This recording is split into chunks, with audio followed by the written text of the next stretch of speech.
नमस्कार।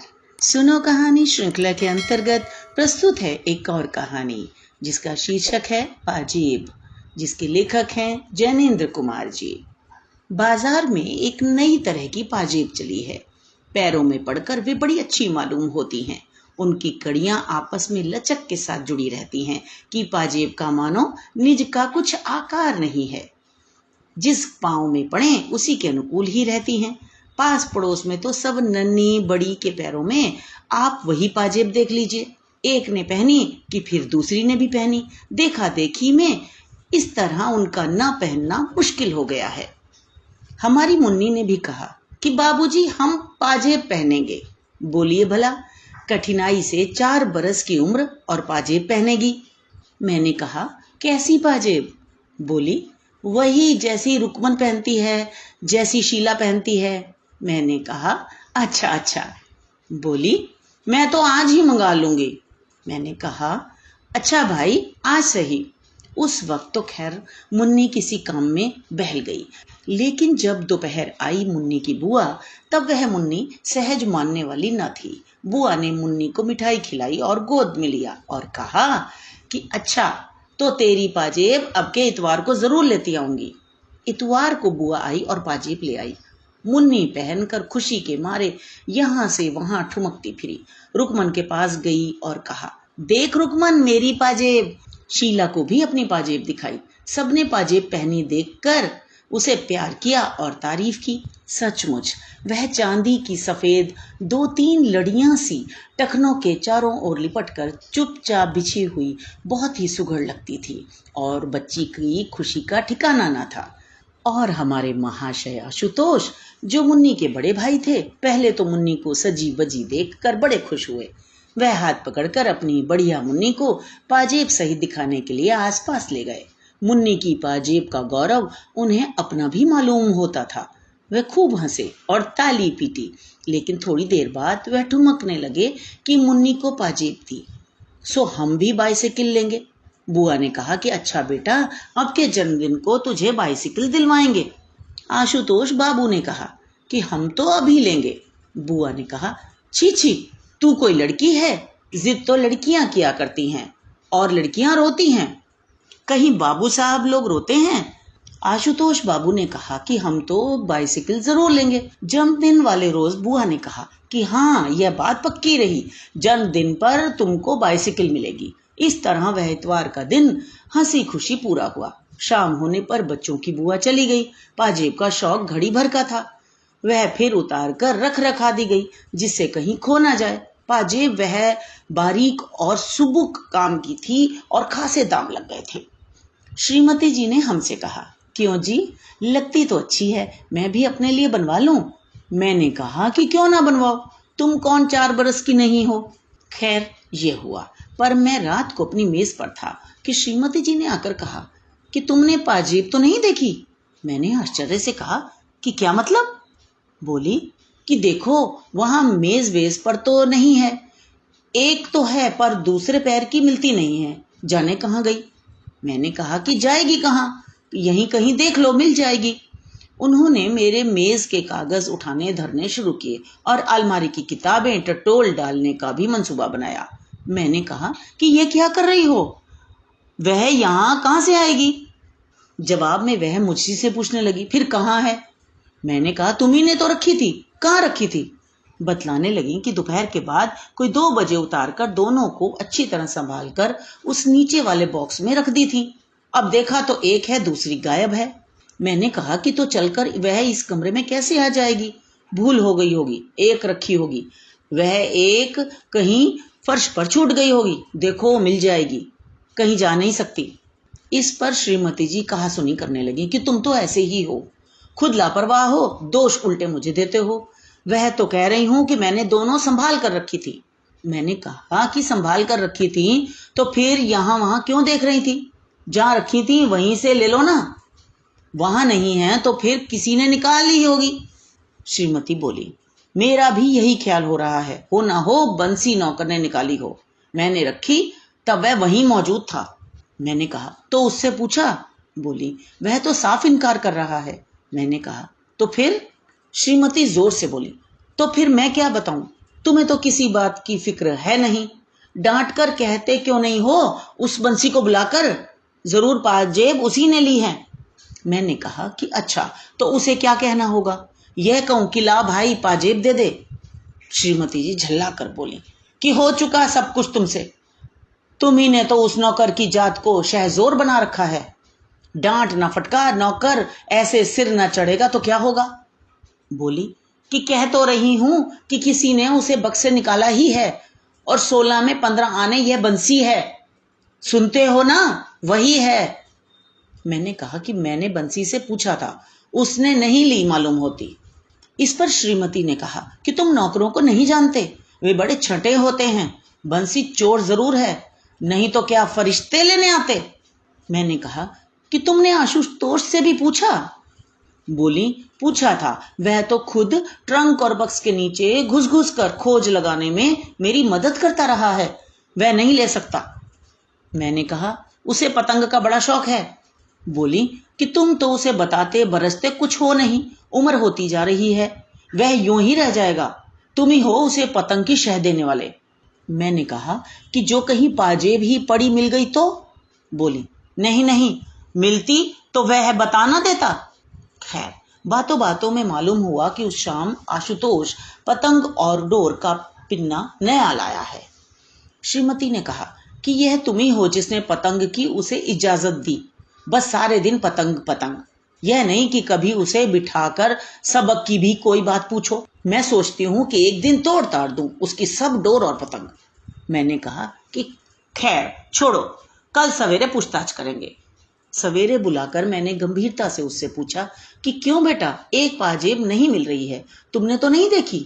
वह गुम हो गया, जैसे नाराज हो उसने सिर हिलाया कि उसने नहीं ली, पर मुंह नहीं खोला।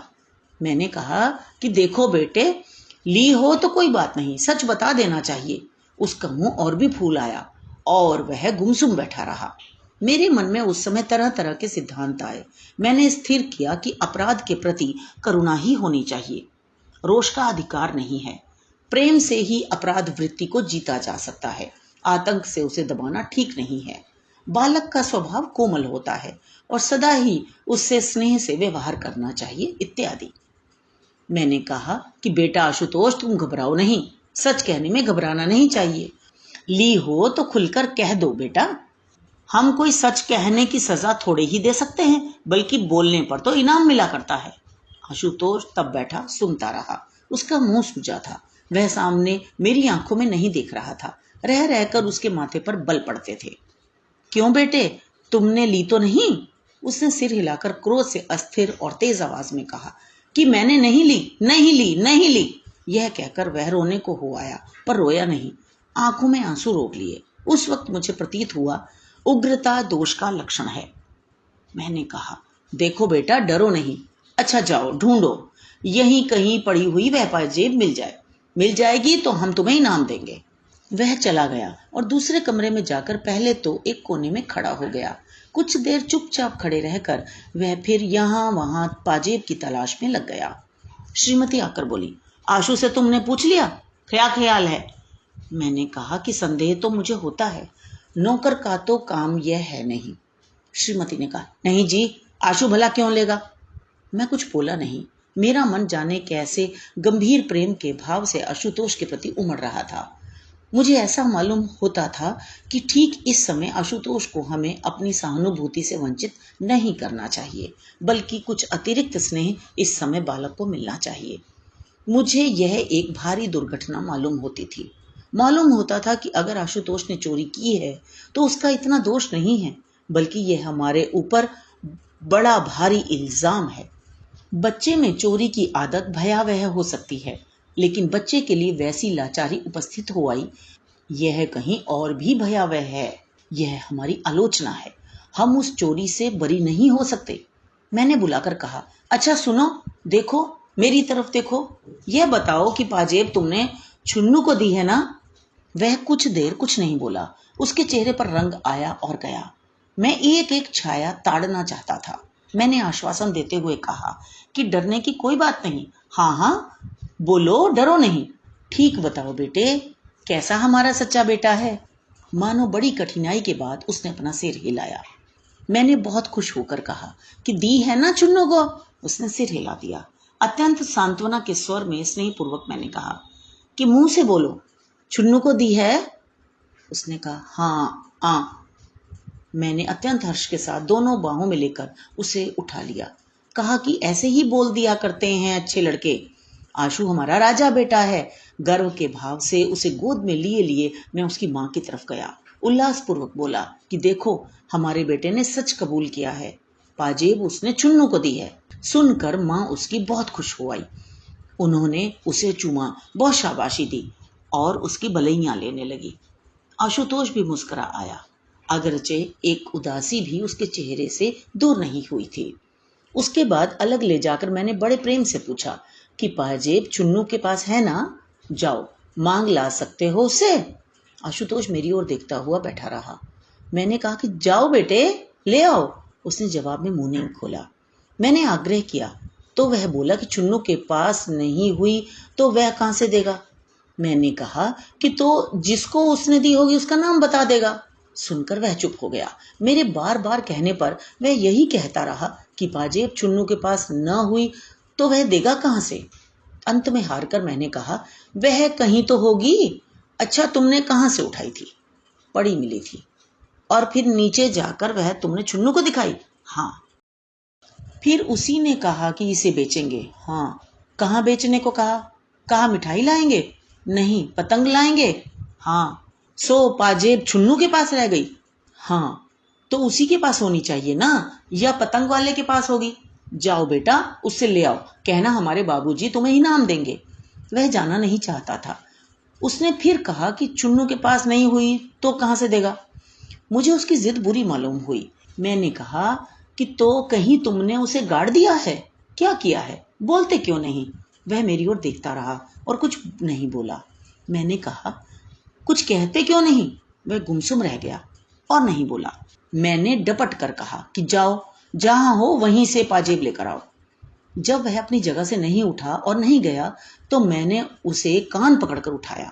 कहा कि सुनते हो, जाओ पाजेब लेकर आओ, नहीं तो घर में तुम्हारा काम नहीं है।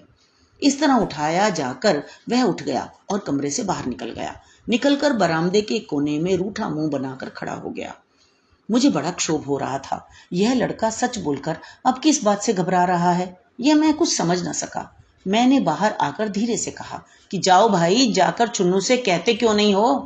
पहले तो उसने कोई जवाब नहीं दिया, और जवाब दिया तो बार बार कहने लगा कि चुन्नू के पास नहीं हुई तो वह कहां से देगा? मैंने कहा कि जितने में उसने बेची होगी वे दाम दे देंगे। समझे ना, जाओ, तुम कहो तो। चुन्नू की माँ तो कह रही है कि उसका लड़का ऐसा काम नहीं कर सकता, उसने पाजेब नहीं देखी। जिस पर आशुतोष की माँ ने कहा कि नहीं, तुम्हारा चुन्नू झूठ बोलता है। क्यों रे आशुतोष, तैने दी थी ना? आशुतोष ने धीरे से कहा, हाँ दी थी। दूसरी ओर से चुन्नू बढ़कर आया और हाथ फटकार कर बोला कि मुझे नहीं दी। क्यों रे, मुझे कब दी थी? आशुतोष ने जिद बांध कर कहा कि दी तो थी, कह दो नहीं दी थी। नतीजा ये हुआ कि चुन्नू की माँ ने चुन्नू को खूब पीटा और खुद भी रोने लगी। कहती जाती कि हाय रे, हम तो चोर हो गए, कुलच्छनी औलाद, जाने कब मिटेगी। बात दूर तक फैल चली। पड़ोस की स्त्रियों में पवन पड़ने लगी और श्रीमती ने घर लौटकर कहा कि चुन्नू और उसकी माँ दोनों एक से हैं। मैंने कहा कि तुमने तेजा तेजी क्यों कर डाली? ऐसी कोई बात भला सुलझती है? बोली कि हाँ, मैं तेज बोलती हूँ। अब जाओ ना, तुम ही उनके पास से पाजेब निकाल कर लाते क्यों नहीं? तब जानू जब पाजेब निकलवा दो। मैंने कहा कि पाजेब से बढ़कर शांति है, और अशांति से तो पाजेब मिल नहीं जाएगी। श्रीमती बुदबुदाती हुई नाराज होकर मेरे सामने से चली गई। थोड़ी देर बाद चुन्नू की माँ हमारे घर आई। श्रीमती उन्हें लाई थी। अब उनके बीच गर्मी नहीं थी। उन्होंने मेरे सामने आकर कहा कि चुन्नू तो पाजेब के लिए इनकार करता है। वह पाजेब कितने की थी? मैं उसके दाम भर सकती हूँ। मैंने कहा, ये आप क्या कहती हैं? बच्चे बच्चे हैं। आपने चुन्नू से सहूलियत से पूछा भी? उन्होंने उसी समय चुन्नू को बुलाकर मेरे सामने कर दिया। कहा कि क्यों रे, बता क्यों नहीं देता जो तैने पाजेब देखी हो? चुन्नू ने जोर से सिर हिलाकर इनकार किया और बताया कि पाजेब आशुतोष के हाथ में मैंने देखी थी और वह पतंग वालों को दे आया है। मैंने खूब देखी थी। वह चांदी की थी। तुम्हें ठीक मालूम है? हाँ, वह मुझसे कह रहा था कि तू भी चल, पतंग लाएंगे। पाजेब कितनी बड़ी थी बताओ तो? चुन्नू ने उसका आकार बताया, जो ठीक ही था। मैंने उसकी माँ की तरफ देखकर कहा, देखिए ना, पहले यही कहता था कि मैंने पाजेब देखी तक नहीं, अब कहता है कि देखी है। माँ ने मेरे सामने चुन्नू को खींचकर तभी धम धम पीटना शुरू कर दिया। कहा कि क्यों रे, झूठ बोलता है, तेरी चमड़ी ना उधेड़ी तो मैं नहीं। मैंने बीच बचाव करके चुन्नू को बचाया। वह शहीद की भांति पिट रहा था, रोया बिल्कुल नहीं, और एक कोने में खड़े आशुतोष को जाने किस भाव से देख रहा था। खैर, मैंने सबको छुट्टी दी। कहा, जाओ बेटा, चुन्नू खेलो। उसकी माँ को कहा, आप उसे मारिएगा नहीं, और पाजेब कोई ऐसी बड़ी चीज नहीं है। चुन्नू चला गया। तब उसकी माँ ने पूछा कि आप उसे कसूरवार समझते हैं? मैंने कहा कि मालूम तो होता है कि उसे कुछ पता है और वह मामले में शामिल है। इस पर चुन्नू की माँ ने पास बैठी हुई मेरी पत्नी से कहा, चलो बहन जी, मैं तुम्हें अपना सारा घर दिखाई देती हूँ, एक एक चीज देख लो। होगी पाजेब तो जाएगी कहाँ? मैंने कहा, छोड़िए भी, बेबात को बात बढ़ाने से क्या फायदा। सो ज्यों त्यों मैंने उन्हें दिलासा दिया, नहीं तो वह चुन्नू को पीट पाट हाल बेहाल कर डालने का प्रण ही उठाए ले रही थी। कुलच्छने, आज तुझे धरती में नहीं गाड़ दिया तो मेरा नाम नहीं। खैर, जिस तिस भांति बखेड़ा टाला। मैं इस झंझट में दफ्तर भी समय पर नहीं जा सका। जाते वक्त श्रीमती को कह गया कि देखो, आशुतोष को धमकाना मत, प्यार से सारी बातें पूछना, धमकाने से बच्चे बिगड़ जाते हैं और हाथ कुछ नहीं आता, समझी ना? शाम को दफ्तर से लौटा तो श्रीमती ने सूचना दी कि आशुतोष ने सब कुछ बतला दिया है। 11 आने पैसे में वह पाजेब पतंग वाले को दे दी है। पैसे उसने थोड़े थोड़े करके देने को कहे हैं। 5 आने जो दिए वे चुन्नू के पास हैं। इस तरह रत्ती रत्ती बात उसने बता दी है। कहने लगी कि मैंने बड़े प्यार से पूछ पूछ कर यह सब उसके पेट में से निकाला है। 2-3 घंटे मैं मगज मारती रही। हाय राम, बच्चे का भी क्या जी होता है। मैं सुनकर खुश हुआ। मैंने कहा कि चलो अच्छा है, अब 5 आने भेजकर पाजेब मंगवा लेंगे।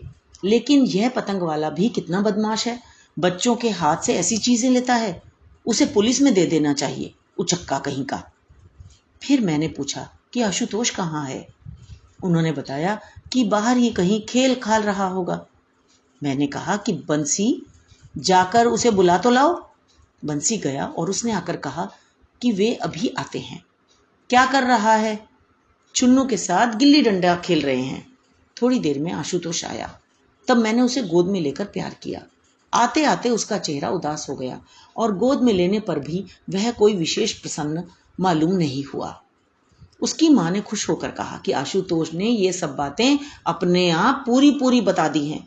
हमारा आशुतोष बड़ा सच्चा लड़का है। आशुतोष मेरी गोदी में टिका रहा, लेकिन अपनी बड़ाई सुनकर भी उसको कुछ हर्ष नहीं हुआ, ऐसा प्रतीत होता था।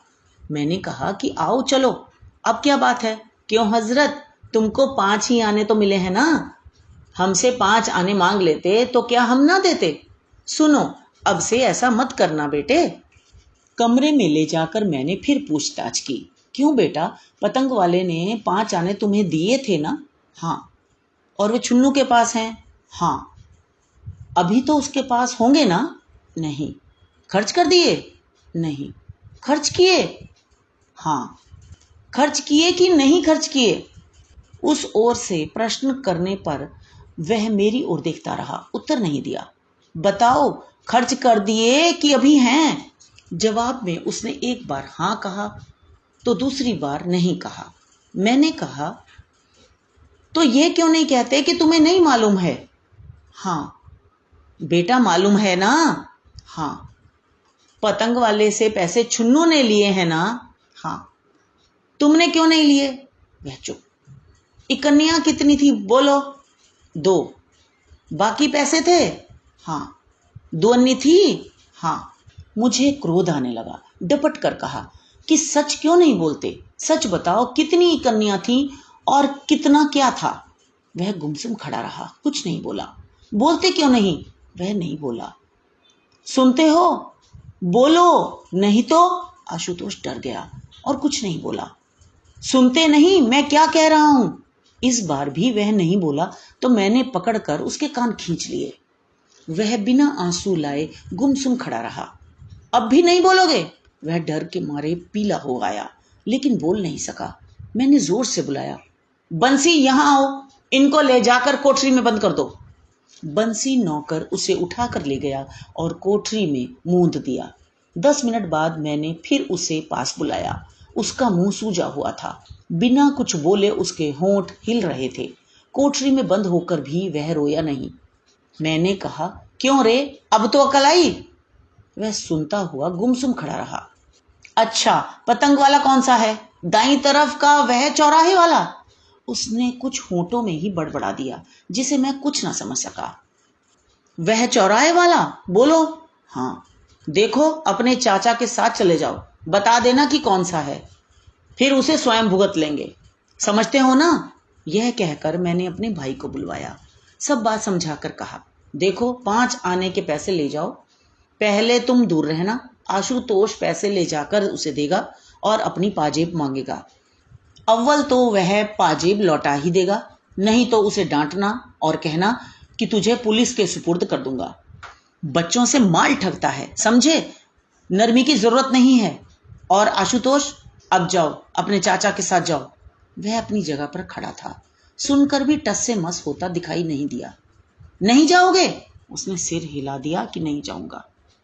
मैंने तब उसे समझाकर कहा कि भैया, घर की चीज है, दाम लगे हैं, भला 5 आने में रुपयों का माल किसी के हाथ खो दोगे? जाओ, चाचा के संग जाओ, तुम्हें कुछ नहीं कहना होगा। हाँ, पैसे दे देना और अपनी चीज वापस मांग लेना। दे तो दे, नहीं दे तो नहीं दे, तुम्हारा इससे कोई सरोकार नहीं। सच है ना बेटे? अब जाओ। पर वह जाने को तैयार ही नहीं दिखा। मुझे लड़के की गुस्ताखी पर बड़ा बुरा मालूम हुआ। बोला, इसमें बात क्या है? इसमें मुश्किल कहाँ है? समझाकर बात कर रहे हैं सो समझता ही नहीं, सुनता ही नहीं। मैंने कहा कि क्यों रे, नहीं जाएगा? उसने फिर सिर हिला दिया कि नहीं जाऊंगा। मैंने प्रकाश, अपने छोटे भाई को बुलाया। कहा, प्रकाश, इसे पकड़कर ले जाओ। प्रकाश ने उसे पकड़ा और आशुतोष अपने हाथ पैरों से उसका प्रतिकार करने लगा। वह साथ जाना नहीं चाहता था। मैंने अपने ऊपर बहुत जब्र करके फिर आशुतोष को पुचकारा कि जाओ भाई, डरो नहीं, अपनी चीज घर में आएगी, इतनी सी बात समझते नहीं। प्रकाश, इसे गोद में उठाकर ले जाओ और जो चीज मांगे उसे बाजार में दिला देना। जाओ भाई आशुतोष।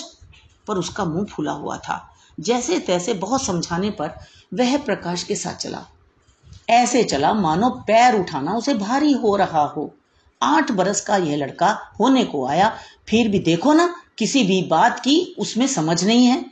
मुझे जो गुस्सा आया कि क्या बतलाऊं, लेकिन यह याद करके कि गुस्से से बच्चे संभलने की जगह बिगड़ते हैं, मैं अपने को दबाता चला गया। खैर, वह गया तो मैंने चैन की सांस ली। लेकिन देखता क्या हूं कि कुछ देर में प्रकाश लौट आया है। मैंने पूछा, क्यों? बोला कि आशुतोष भाग गया है।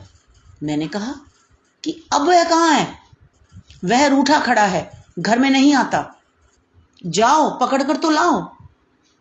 वह पकड़ा हुआ आया। मैंने कहा, क्यों रे, तू शरारत से बाज नहीं आएगा? बोल, जाएगा कि नहीं?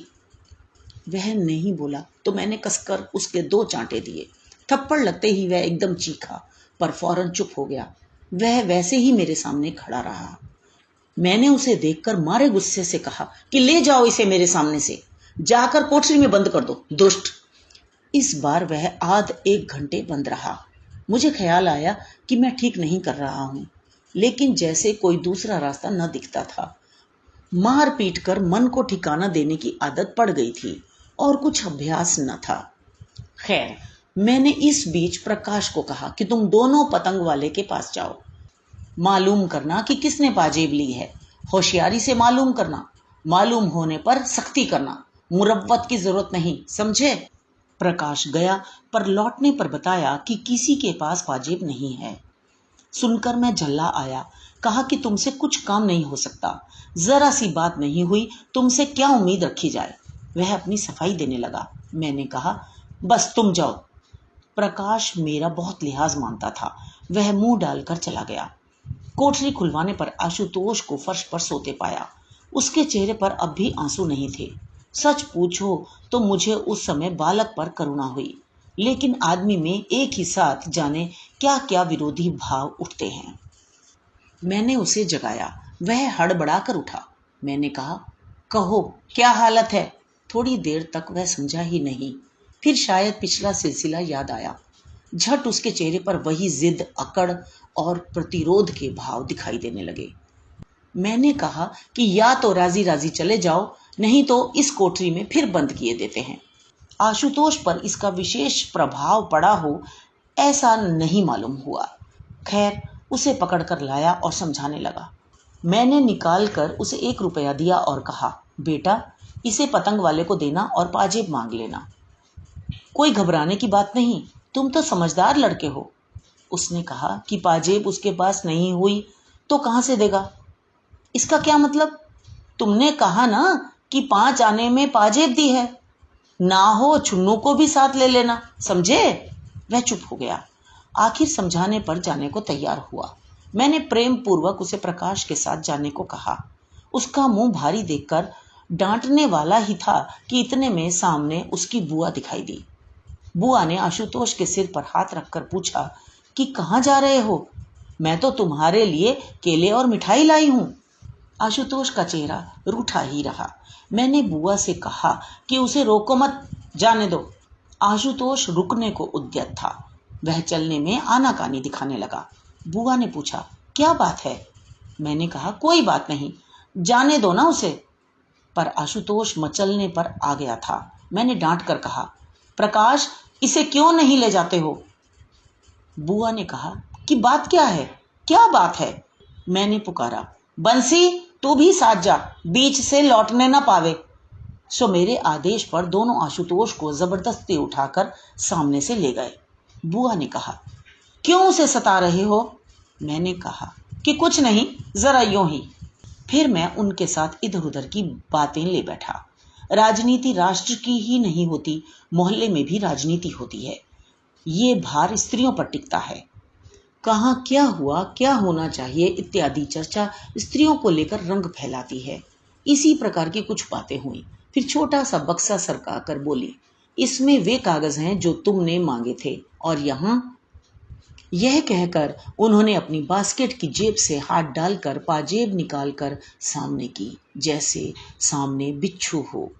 मैं भयभीत भाव से कह उठा कि यह क्या?